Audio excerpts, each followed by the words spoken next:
नमस्कार साथियों, वंदे मातरम। स्वागत करता हूं आप सभी का स्टडी एग्जाम एकेडमी के इस डिजिटल ऑनलाइन प्लेटफॉर्म पर। आशा करता हूं दोस्तों आप सभी की तैयारी अच्छे ढंग से चल रही होगी। हम राजस्थान का इतिहास पढ़ रहे थे, जिसमें हम पढ़ रहे थे मेवाड़ का इतिहास। मेवाड़ के इतिहास में हम पढ़ रहे थे राणा सांगा के बारे में, संग्राम सिंह का इतिहास। दोस्तों हमने खानवा का युद्ध पढ़ा, यानी कि मेवाड़ का दिल्ली के साथ कैसा संबंध रहा वो हमने पढ़ा। और आज हम पढ़ेंगे राणा सांगा का मालवा के साथ संबंध। ठीक है, तो देखते हैं एक तरफ अपना कौन है, राणा सांगा है, यानी मेवाड़ के शासक राणा सांगा है। दूसरी तरफ अपना मालवा है, मालवा एमपी में, मध्य प्रदेश में है। मालवा का शासक है गुरुजी महमूद खिलजी द्वितीय। कौन है? महमूद खिलजी द्वितीय यहाँ का शासक है। मालवा में ही है दोस्तों मांडू और चंदेरी। क्या है? मांडू और चंदेरी। और यहाँ का शासक है मेदिनी राय। कौन है? मेदिनी राय। गुरुजी इसका क्या संबंध हुआ राणा सांगा के साथ में? तो अभी बताता हूं इनके बीच में क्या संबंध हुआ और क्या दुश्मनी हुई इनके बीच में। सीधा डायरेक्ट बात करें, महमूद खिलजी का राणा सांगा से डायरेक्ट इनकी कोई दुश्मनी नहीं थी। हुआ क्या? राणा सांगा ने उड़ता तीर ले लिया। कैसे लिया? देखो, महमूद खिलजी है और यहां पर इसका भाई महमूद खिलजी का, जिसका नाम था साहिब खां। क्या नाम है? साहिब खां। ठीक है, ये साहिब खां इसका भाई है। अब ये साहिब खां क्या करता है, बाकी जितने भी सरदार थे, मंत्री थे, उनकी सहायता से अपने भाई महमूद खिलजी को गद्दी से हटा देता है और खुद शासक बन जाता है। अब शासक कौन बन गया? मालवा का साहिब खां बन गया। अब महमूद खिलजी क्या करेगा? ये आता है मेदिनी राय के पास में, और मेदिनी राय के पास में आता है मांडू और चंदेरी की सेना लेकर। मेदिनी राय महमूद खिलजी की सहायता करता है और ये जाते हैं मालवा पर, अटैक करते हैं और साहिब खां को वापस हटा देते हैं। किसको हटा देते हैं? साहिब खां को। अब ठीक है, अब यहां पर जो महमूद खिलजी दी थी वापस शासक बन जाता है। किसकी सहायता से? मेदिनी राय की सहायता से।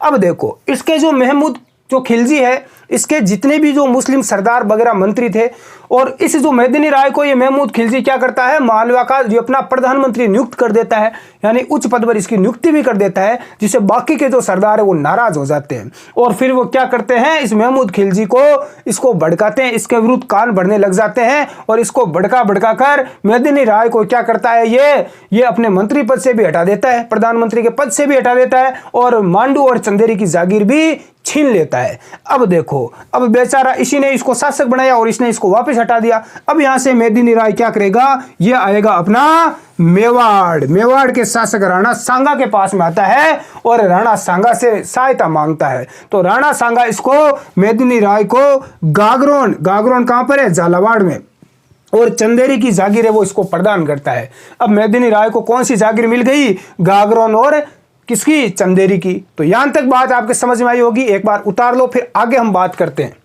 आगे की कहानी है वो हम समझते हैं। यहां तक एक बार आप नोट कर लो, स्क्रीनशॉट मार लो कि भाई राणा सांगा के समकालीन मालवा का शासक कौन है? महमूद खिलजी है। इतना आप याद रखो।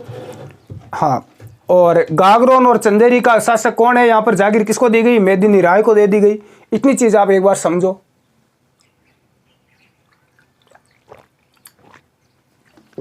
ये बात आपके समझ में आई होगी, आशा करता हूं। आगे बढ़ते हैं। अब दोस्तों, अब क्या होगा, अब जो ये महमूद खिलजी है, ये वापस यहाँ की गागरोन की जागीर छीनने के लिए वापस क्या करेगा? आक्रमण करेगा मेदिनी राय पर। ठीक है, अब देखो युद्ध होता है गागरोन का युद्ध। कौन सा युद्ध हुआ था? गागरोन का युद्ध। ये एग्जाम में कई बार पूछा जा चुका है। गागरोन का युद्ध कब हुआ? 1519 में हुआ था। कब हुआ? 1519 में। गागरोन कहां पर है? गागरोन का जो दुर्ग है वो कहां पर है? झालावाड़ में है। तो देखो, एक तरफ है महमूद खिलजी द्वितीय और इसके साथ में गुजरात की सेना भी है। ठीक है, ये यहां पर आक्रमण करता है, और इधर है अपने मेवाड़ के राणा सांगा और इसके सामने है मेदिनी राय, इसके साथ में। ठीक है, ये दोनों है। उधर है कौन है? उधर महमूद खिलजी है मालवा का, और गुजरात की सेना है। तो इसमें युद्ध होता है और पराजय किसकी होती है? इसकी क्या हो जाती है? पराजय होती है। और राणा सांगा की इस युद्ध में क्या हुई? विजय हुई, गागरोन के युद्ध में। तो ये गागरोन का युद्ध हुआ था, ये याद रख लो। हाँ, उतार लो। अब आगे पढ़ेंगे महाराणा सांगा का किसके साथ संबंध? गुजरात के साथ संबंध। उसके बाद अपने सांगा का जो इतिहास है वो लगभग समाप्त हो जाएगा। तो उतार लो, एक बार उतार लिया होगा। आगे बढ़ते हैं। अब दोस्तों पढ़ेंगे सांगा का गुजरात के साथ संबंध। जब मेवाड़ के शासक कौन थे? महाराणा सांगा थे। उस समय गुजरात का शासक था मुजफ्फर शाह। कौन था? मुजफ्फर शाह। अब देखो, डायरेक्ट मुजफ्फर शाह की गुजरात यानी मेवाड़ से कोई दुश्मनी नहीं थी, ठीक है। इनके बीच में दुश्मनी कैसे होती है वो देखो। यहां पर देखो, गुजरात में अपनी मेवाड़ के बॉर्डर पर एक है राज्य जिसका नाम था ईडर। क्या नाम है? ईडर। इस ईडर की सीमा लगती थी किससे? मेवाड़ से। यहाँ का ईडर का जो शासक कौन है? ईडर का शासक है बाणा। ईडर का शासक कौन? ईडर का शासक कौन है? बाणा। बाणा की हो जाती है मृत्यु। बाणा मर चुका है। तो बाणा के पुत्र थे दो। इसके दो पुत्र थे, एक का नाम था सूर्यमल और दूसरा था भीम। क्या नाम था? भीम। अब राजा कौन बनेगा इसकी मृत्यु के बाद? गुरुजी सूर्यमल बड़ा पुत्र बनेगा। तो सूर्यमल क्या बन जाता है? राजा बन जाता है, ठीक है। अब सूर्यमल की मृत्यु हो जाती है तो उसके बाद शासक कौन बनेगा? उसके बाद सूर्यमल का पुत्र बनेगा रायमल। इसकी मृत्यु हो जाती है जल्दी तो रायमल राजा बनता है, लेकिन रायमल छोटा था, एज में छोटा था, अल्पायु का था, तो ये राजपाट संभाल नहीं पाएगा। तो इसी चीज़ का फायदा उठाया इसका जो काका था यानी सूर्यमल का जो भाई था भीम। इस भीम ने इसका फायदा उठाया और रायमल को गद्दी से हटाकर भीम राजा बन गया। अब यहाँ पर जो रायमल है वो दौड़ा दौड़ा आता है किसके पास? सांगा के पास में, कि सांगा जी मेरे साथ ये हुआ। तो यहाँ पर राणा सांगा की सहायता से रायमल है वो पुनः यहाँ का शासक बन जाता है। कहाँ का? ईडर का। अब राजा बन गया वापस रायमल, ठीक है। किसकी सहायता से? राणा सांगा की सहायता से। अब यहाँ पर होता है क्या? इस रायमल की जब मृत्यु होती है तो उसके बाद पुनः शासक भीम बन जाता है और भीम का पुत्र है भारमल, वो बाद में क्या बन जाता है? ईडर का शासक बन जाता है। और ध्यान रखना दोस्तों, जब यह शासक था रायमल, उस समय मुजफ्फर शाह का एक सेनापति था जिसका नाम है निजाम उल मुल्क। क्या नाम है? निजाम उल मुल्क। इसने ईडर पर आक्रमण किया लेकिन ये असफल रहा। क्या रहा? सफल नहीं रहा, असफल इसने आक्रमण किया। तो यहां तक ये बात एक बार आप लिख लो, फिर हम आगे बढ़ते हैं। हाँ, उतार लो एक बार, वैसे कोई ज्यादा है नहीं, एक बार वे तो समझने के लिए है ये चीजें, बाकी उनमें ऐसा कुछ खास है नहीं, ठीक है। यहां तक कुछ पूछा नहीं जाता है एग्जाम में। अब देखो आगे पूछा जाएगा एक बार। अब दोस्तों देखो आगे देखते हैं। यहां पर अपना मेवाड़ है, मेवाड़ के शासक कौन है? राणा सांगा है। इधर अपना गुजरात है, गुजरात का शासक है मुजफ्फर शाह। मुजफ्फर शाह क्या करता है? मेवाड़ आक्रमण करने के लिए सेना भेजता है और अपने सेनापति अयाज अली को भेजता है। किसको भेजता है? अयाज अली को। अयाज अली सेना लेकर वागड़ के रास्ते आता है। किसके रास्ते ऐसा है? वागड़ का, यानी डूंगरपुर वाला जो रास्ता है, इस रास्ते से ये सेना लेकर आता है। तो इधर से आता है, रास्ते में डूंगरपुर आता है। डूंगरपुर का शासक था गज्जा। क्या नाम था? गज्जा। तो इस गज्जा पर सबसे पहले आक्रमण करता है, तो इस युद्ध में यह गज्जा मारा जाता है। डूंगरपुर का शासक गज्जा मारा जाता है। उसके बाद में इसके साथ में मांडू की सेना भी मिल जाती है। गुजरात की सेना साथ में मांडू मध्य प्रदेश की सेना भी इसके साथ में मिल जाती है। यानी गुजरात और मांडू की संयुक्त सेना जो मेवाड़ के अंदर क्या करती है? लूटपाट करती है, ठीक है। उसके बाद में जब पता चलता है राणा सांगा को पता चलता है कि गुजरात का जो सेनापति अयाज अली है और साथ में मांडू इसकी सेना लेकर मेवाड़ के दक्षिणी भाग में लूटपाट मचा रहा है, तो यहाँ पर ये मेवाड़ के शासक राणा सांगा सेना लेकर यहाँ से रवाना होता है। इनको पता चलता है कि सांगा आ रहा है, बचना मुश्किल है, तो ये यहाँ से भाग जाते हैं और भागकर कहाँ चले जाते हैं? मंदसौर। ये मंदसौर कहाँ पर है दोस्तों? मध्य प्रदेश में है, एमपी में है। तो ये दौड़कर कहां चले जाते हैं? मंदसौर चले जाते हैं। और मंदसौर के अंदर जब राणा सांगा यहां पर सेना लेकर जाते हैं तो बाद में अयाज अली और यानी गुजरात की सेना है ये घुटने टेक देती है, हथियार डाल देती है सांगा की सेना को देखकर, और बाद में ये घुटने टेक देती है सेना और अयाज अली बिल्कुल यहां पर माफी मांगता है सांगा से, और बाद में इनके साथ में एक संधि होती है 1521-22 में। उस संधि का नाम है मंदसौर की संधि। कौन सी? मंदसौर की। इनके बीच में क्या हो जाती है? संधि हो जाती है मेवाड़ और गुजरात के बीच में। ये प्रश्न याद रख लेना, बस ये इतना ही है, ठीक है, बाकी कुछ है नहीं। अयाज अली सेना लेकर आता है वागड़ के रास्ते, डूंगरपुर के शासक गज्जा के साथ युद्ध होता है, गज्जा मारा जाता है। उसके बाद मांडू की सेना भी गुजरात की सेना के साथ में मिल जाती है और ये मेवाड़ में लूटपाट मचाते हैं। राणा सांगा को पता चलता है, सांगा सेना लेकर आता है, तो यहाँ से दौड़कर चले जाते हैं मंदसौर। मंदसौर में सांगा इनका पीछा करता है, लेकिन मंदसौर में ये गुजरात की सेना क्या कर देती है? आत्मसमर्पण कर देती है। इनके बीच में संधि होती है, मंदसौर की संधि, और इस संधि में ये बोलता है कि मैं अब कभी भी मेवाड़ की तरफ गुजरात आक्रमण नहीं करेगा, यानी गुजरात की तरफ कभी, गुजरात की जो सैनिक है वो कभी भी मेवाड़ की सेना में, मेवाड़ की सीमा के अंदर कभी भी घुसपैठ नहीं करेंगे। तो इस प्रकार से इनकी दुश्मनी यहाँ समाप्त हो जाती है। तो ये चीज़ आप उतार लो, गुजरात के साथ संबंध बाकी हो गया लगभग।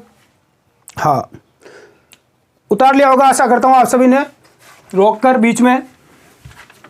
अब दोस्तों आगे बात करते हैं राणा सांगा के पुत्रों की। तो आप सभी को पता है राणा सांगा के 4 पुत्र थे। कितने पुत्र थे? 4।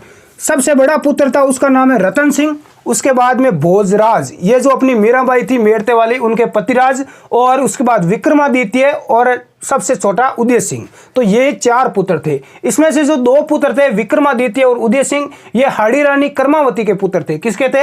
हाड़ी रानी कर्मावती के। इनको कहा जाता है कि राणा सांगा ने एक दुर्ग सौंपा था, जिस दुर्ग का नाम है रणथंभौर दुर्ग। कौन सा है? रणथंभौर दुर्ग, जो कि सवाई माधोपुर में है। यह इस रणथंभौर दुर्ग में रहती थी और यहीं पर अपने पुत्रों का पालन पोषण करती थी। यहां तक बात समझ में आ गई। अब सबसे बड़ा पुत्र है जिसका नाम है रतन सिंह। अब रतन सिंह सबसे पहले राणा सांगा की मृत्यु के बाद शासक बनता है रतन सिंह। कौन बनता है? रतन सिंह। ये 1528 से लेकर 1531 तक ये मेवाड़ का शासक रहा था। देखो दोस्तों, जो सांगा है, सांगा के जो 4 पुत्र है, इन चारों पुत्रों को ही शासक बनने का गौरव प्राप्त हुआ था। यानी चारों के चारों जो पुत्र है, वो चारों के चारों क्या बने थे? राजा बने थे। ये एक बहुत बड़ी बात है दोस्तों। अब रतन सिंह देखो 1528 से लेकर 1531 तक 3 साल तक ये शासक रहा। और एक बार कहा जाता है कि रतन सिंह जो सुरजनहाड़ा है उनके साथ में शिकार खेलने के लिए जाता है जंगल में, लेकिन वापस लौट कर नहीं आता। सुरजन, कुछ लोग बोलते हैं कि सुरजनहाड़ा ने वहां से तीर वगैरह से चलाकर वहां पर शिकार के समय हत्या कर दी। कुछ लोग बोलते हैं कि इसका कुछ प्रमाण नहीं है, कोई जंगली जानवर खा गया होगा, लेकिन उसकी कोई सीबीआई जांच हुई नहीं और पता नहीं चला कि इस बेचारे का क्या हुआ। यानी इसका खेल है वो समाप्त हो गया। तो गुरुजी, इसका झंझट समाप्त हो चुका है। बिल्कुल, ये लो, रतन सिंह का झंझट क्या हो गया? समाप्त हो गया। पीछे बचा भोजराज। कहते हैं कि भोजराज खातौली के युद्ध में मारा गया। गुरुजी, खातौली का युद्ध कब हुआ? तो ये खातौली का युद्ध कब हुआ है लाडलू? 1517 में हुआ था। खातौली बूंदी में है, ध्यान रखना। इस युद्ध में मारा गया, लेकिन कई इतिहासकार इसका खंडन भी करते हैं कि ये नहीं मारा गया, इसके बाद में मारा गया। कुछ भी हो, चलो अब इसका खेल भी यही समाप्त करते हैं। उसके बाद में पीछे शासक कौन बनेगा? विक्रमादित्य बनेगा। और विक्रमादित्य आयु में छोटा था, तो इसका जो संरक्षक है, यदि इसकी संरक्षिका है, वो इसकी माता कर्मावती बनेगी। ठीक है, तो यहां तक एक बार आप उतारो, फिर हम आगे चर्चा करते हैं। हाँ, राणा सांगा की 4 पुत्र रतन सिंह, भोजराज, विक्रमादित्य और उदय सिंह। रतन सिंह मारा गया, भोजराज मारा गया, पीछे बचे हाड़ी रानी कर्मावती के पुत्र विक्रमादित्य और उदय सिंह। आशा करता हूं कि आपने रोकर उतार लिया होगा। तो हम आगे बढ़ते हैं। तो दोस्तों आगे देखते हैं, अगला शासक बनता है अब विक्रमादित्य। कौन बनता है? विक्रमादित्य। 1531 से लेकर 1536 तक ये शासक रहा। यहां पर देखो, बात करते हैं दोस्तों विक्रमादित्य की।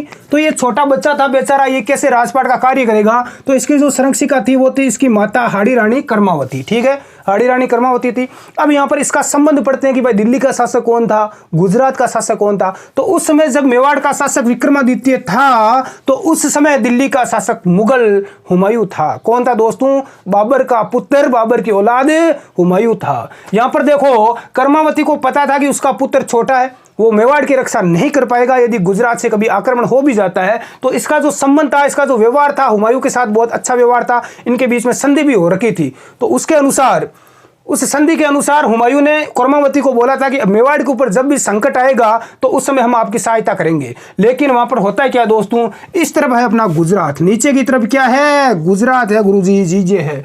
गुजरात का शासक था बहादुर शाह। कौन है? बहादुर शाह। बहादुर शाह 1533 में आक्रमण करता है मेवाड़ पर। कहां करता है दोस्तों? मेवाड़ पर आक्रमण कर देता है। लेकिन इस समय क्या करती है कर्मावती?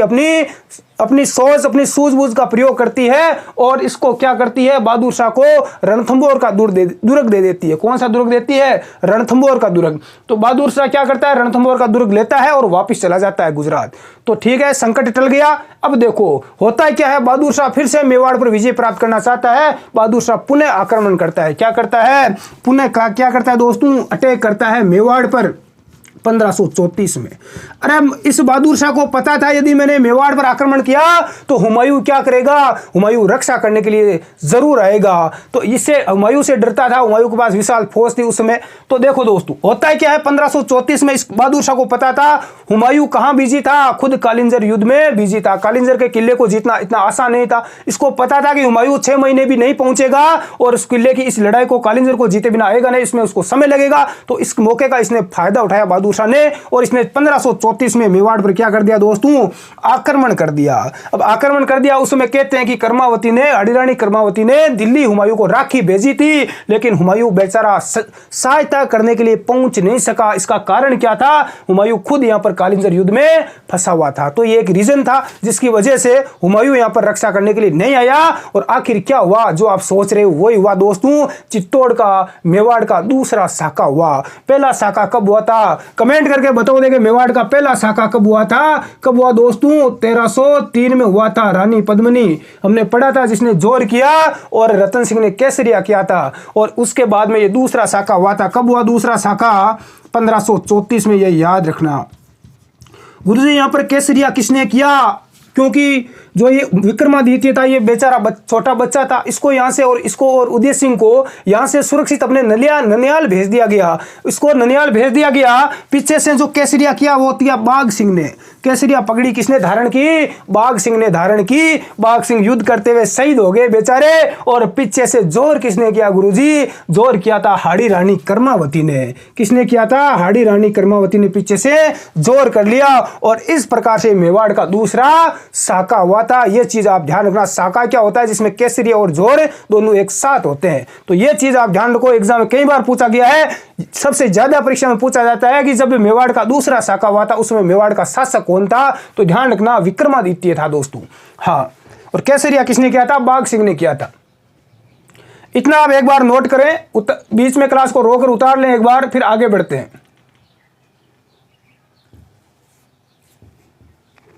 आशा करता हूं कि आप सभी ने नोट कर लिया होगा। तो हम आगे बढ़ते हैं दोस्तों। अब दोस्तों आगे बात करते हैं, आगे क्या हुआ गुरुजी, इसके आगे क्या होता है। आगे होता है कि पृथ्वीराज, आपने नाम सुना होगा कि पृथ्वीराज सिसोदिया, जिसको हम उड़ना राजकुमार कहते हैं, युद्ध करने की एक ऐसी कला थी। इतना तेजी से युद्ध करते चारों तरफ घूमकर कि दुश्मन किसी भी तरफ से अटैक नहीं कर सकता था। इस प्रकार से युद्ध कला में माहिर थे पृथ्वीराज। इसी कारण इन्हें उड़ना राजकुमार कहते हैं। जैसे ये युद्ध कर रहे, ऐसा लग रहा था कि उड़कर शत्रु पर वार कर रहे हैं। उनका एक दासी पुत्र था जिसका नाम था बनवीर। क्या नाम है दोस्तों, बनवीर। ये बनवीर राजा बनना चाहता था। जितने भी यहाँ पर मेवाड़ के सिसोदिया सरदार थे उनको इसने भड़काया कि जब मेवाड़ पर संकट आया, और जब मेवाड़ के ऊपर आक्रमण हुआ, उस समय जो यहाँ के राजा थे वो अपने ननियाल भागे थे। हैं, यहां से जो इसका किला था मेवाड़ का, चित्तौड़ का किला, इसको छोड़कर भाग गए थे। उन सारे सिसोदिया सरदारों को भड़काया कि ऐसे योद्धा, ऐसे राजा किस काम के। और इस कारण से जितने भी यहां पर सरदार थे उन्होंने इस बनवीर का साथ दे दिया। तो फिर होता है क्या है, बनवीर क्या करता है, 1536 में इस विक्रमादित्य की बालक की हत्या कर देता है। क्या कर देता है, हत्या। अरे विक्रमादित्य की हत्या कर दी। हाँ, राणा जो सांगा थे उसके 3 पुत्र बेचारे मर चुके हैं। पुत्र एक पीछे जीवित बचा जिसका नाम है उदय सिंह, महाराणा प्रताप के पिता। वो आगे जाके शासक बनेंगे। गुरुजी क्या ये उदय सिंह को छोड़ देगा, नहीं छोड़ेगा। ये उदय सिंह को मारने के लिए जाता है बनवीर, लेकिन वहां पर क्या होता है दोस्तों, उसकी जो धाय थी, पन्ना धाय, वो क्या करती है, जिस बेड पर उदय सिंह लेटा था उसकी जगह अपने पुत्र चंदन को लेटा देती है। और उदय सिंह की रक्षा करते हुए पन्ना धाय ने क्या किया, अपने पुत्र चंदन का बलिदान दे दिया। तो इस प्रकार से चंदन तो बेचारा मर जाता है और उदय सिंह जीवित रहता है। और बनवीर सोचता है कि मैंने उदय सिंह को मार डाला। उसके बाद 1536 में बनवीर क्या बन जाता है, शासक बन जाता है। और उसके बाद में चित्तौड़ से निकालकर उदय सिंह को सुरक्षित कुंभलगढ़ पहुंचाया जाता है। कुंभलगढ़ किला कहां पर है, राजसमंद में। तो इतना आप लिखो। अब हम आगे पढ़ेंगे अगले शासक के बारे में।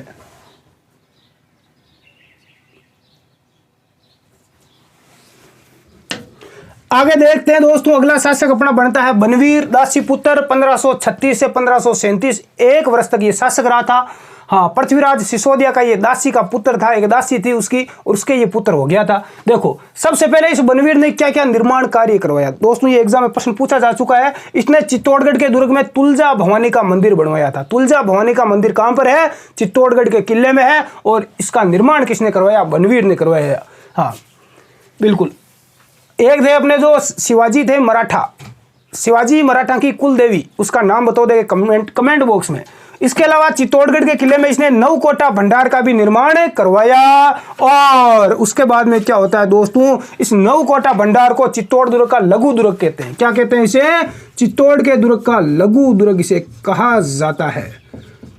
यानी दुर्ग के अंदर जब दुर्ग होता है उसे बोलते हैं लघु दुर्ग। 1537 में जो सिसोदिया मेवाड़ी जो सरदार थे उन्होंने इस बनवीर की क्या कर दी, हत्या कर दी कि ये बनवीर शासन के राजा बनने के योग्य ही नहीं है, इसको हटाओ। और सांगा का पुत्र, उसके बाद में जो शासक बनेगा वो बनेगा उदय सिंह। अब यहाँ तक आप बात करो, उतार लो एक बार बनवीर के बारे में। ये तुलजा भवानी का मंदिर इसने बनवाया था। अगली क्लास में हम बात करेंगे उदय सिंह के बारे में। तो यहाँ तक आप उतार लो, आशा करता हूँ। बहुत सारे विद्यार्थी मांग कर रहे हैं कि गुरुजी डिजिटल बोर्ड पर क्लास कब लगाओगे, स्पष्ट नहीं दिखाई दे रहा, 3-4 साल हो गए आपको माथापौड़ी करते हुए। तो दोस्तों डिजिटल बोर्ड आ चुका है, थोड़ा उसको सेटअप वेटअप करने में थोड़ा टाइम लगेगा। 2-3 दिन में कोशिश करेंगे कि आपकी क्लास स्टार्ट हो जाएगी। फिर आपको मेवाड़ का इतिहास में स्टार्टिंग से एक मैराथन क्लास लगाऊंगा 4-5 घंटे की, और स्टार्टिंग से यहाँ तक जितना पढ़ा है बहुत शानदार तरीके से मैं आपको एक ही क्लास में, मैराथन क्लास में पूरा पढ़ा दूंगा, ताकि आपका रिविजन भी हो जाए, क्या क्या आपकी कमी रही है आपको पता चल जाए। उसके बाद आप कभी भी भूलोगे नहीं। चिंता मत करो, इतिहास हम पूरा कंप्लीट करेंगे राजस्थान का, जितना भी राजस्थान का इतिहास है पूरा पढ़ेंगे। उसके बाद इंडिया का इतिहास पढ़ेंगे, ताकि आपको जीके बार बार इधर उधर पढ़ने की आवश्यकता ही नहीं रहे। कई बोलते हैं कोर्स ले रहे हैं, कोई कुछ ही बोल रहे हैं, तो आपको कोचिंग जा रहे हैं, क्या करें, घर से बाहर जा नहीं सकते, तो कोई दिक्कत नहीं है। घर में आराम से मोबाइल से सोकर आप तैयारी पूरी अच्छे ढंग से करें। अच्छी अपनी टीम लगा दी जाएगी, कुछ ही दिन में टीम के मार्गदर्शन में आपको तैयारी करवाई जाएगी। धन्यवाद साथियों, जय हिंद।